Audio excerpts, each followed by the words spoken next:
میرا نبی مبشر بن کے آیا، جگہ جگہ خوشخبری سنائی ماننے والوں کو، ایمان لانے والوں کو۔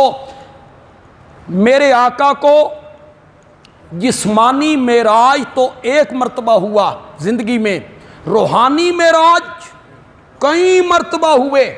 خواب میں آپ نے کئی مرتبہ جنت کی اور آسمانوں کی سیر کی ہے۔ جسمانی معراج اسی وجود کے ساتھ صرف ایک مرتبہ ہوا۔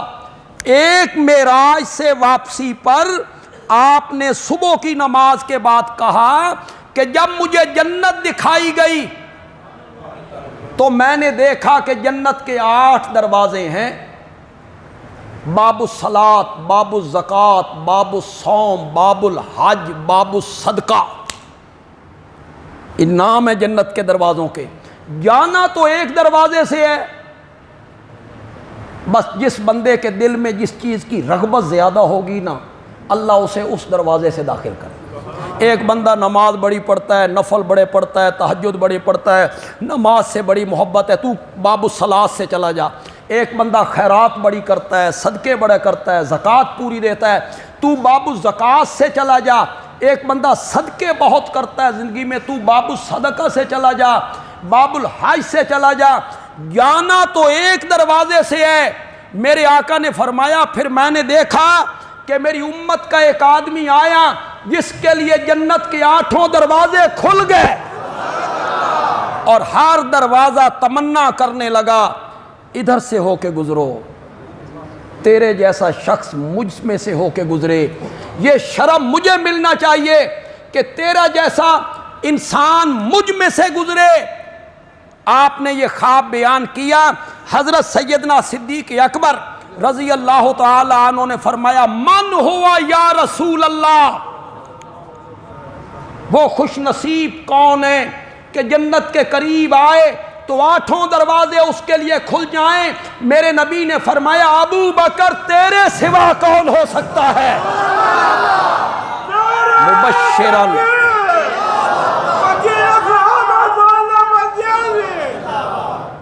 اس معنی میں میرا نبی مبشر بنا ہے۔ انا ارسلناک شاہدا و مبشرا۔ میرے نبی نے آخری خطبے میں کہا تھا کہانیاں جوڑتے ہو، جھوٹ کے پلندے بناتے ہو، فاطمہ کا حق چھین لیا، دروازہ گرایا، غصب کر لیا، فدق چھین لیا، فدق کے لٹیرے ہیں۔ کتنے مربوں میں تھا فدق؟ کتنی مالیت تھی فدق کی جس پر ابو بکر نے قبضہ کرنا تھا؟ اس کے متعلق کہہ رہے ہو جس نے تبوک کے موقع پہ کہا تھا جب سارے گھر کا سامان میرے نبی کے قدموں میں نچھاور کر دیا، اور میرے نبی نے پوچھا تھا گھر میں کیا چھوڑ کے آئے ہو؟ حضرت عمر رضی اللہ تعالیٰ عنہ نے کہا آدھا لایا ہوں، آدھا گھر میں چھوڑ کے آیا ہوں۔ اور ان سے پوچھا، انہوں نے کہا مال منگے ہوئے یار،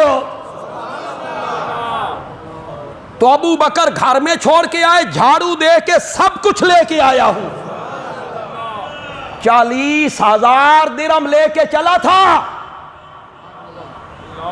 جھوٹی کہانیاں گھڑتے ہو اور خلفائے ثلاثہ سے لوگوں کو بدظن کرتے رہتے ہو۔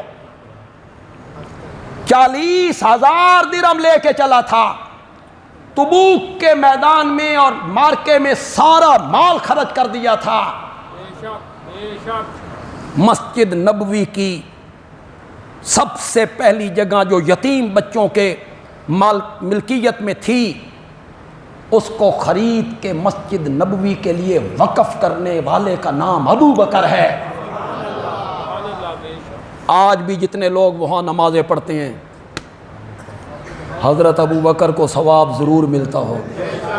مسجد جگہ جو انہوں نے لے کے دی، جگہ جو انہوں نے لے کے دی، جگہ وہ لے کے دیں، گھر وہ قربان کریں، تم کہانیاں جوڑتے ہو، فدق غصب کر لیاں۔ دربار میں گئی تھی، سیدہ فاطمہ، اس دربار کا نام بتا سکتے ہو؟ کون سا دربار میاں؟ وہاں کون سا دربار لگتا تھا؟ سب کچھ مسجد نبوی میں ہوا کرتا، وہیں وفد ملا کرتے تھے، وہیں فیصلے ہوا کرتے تھے، وہیں صلح کے فیصلے، وہیں جنگ کے فیصلے۔ کون سا دربار تھا کہ خود کرسیوں پہ بیٹھے رہے؟ سیدہ دھوپ میں کھڑی رہی 4 گھنٹے، نال گھڑی بھی کتنے گھنٹے؟ 4 گھنٹے۔ سن رہے ہیں لوگ، سن رہے ہیں لوگ۔ اے اللہ کے بندو، اے اللہ کے بندو، حضرت علی رضی اللہ تعالیٰ عنہ جیسا بہادر آدمی، دلیر آدمی، نڈر آدمی، بے باک آدمی، شجاع آدمی، غیرت مند آدمی، وہ کہاں تھے؟ انہیں تھپڑ لگتے رہے، دروازے گرائے جاتے رہے، اور خوف خدا کرو یار، کچھ تو حضرت علی رضی اللہ تعالیٰ عنہ کے پلے چھوڑو۔ اتنا دلیر اور بہادر اور شجاع کہ ہجرت والی رات باہر سارے قاتل کھڑے تھے، ہاتھوں میں تلواریں لیے ہوئے، اس بستر والے کو وہ قتل کرنا چاہتے تھے، اور حیدر کرار چادر تان کے سو گئے۔ حد نہیں ہو گئی بہادری کی، دلیری کی، شجاعت کی؟ کہانیاں نہ جوڑا کرو۔ حضرت علی اور صحابہ کے درمیان نفرتیں نہیں تھیں، دوستیاں تھیں، اختلاف نہیں تھا، اتحاد تھا، وہ سب بھائی چارہ تھا ان کے اندر۔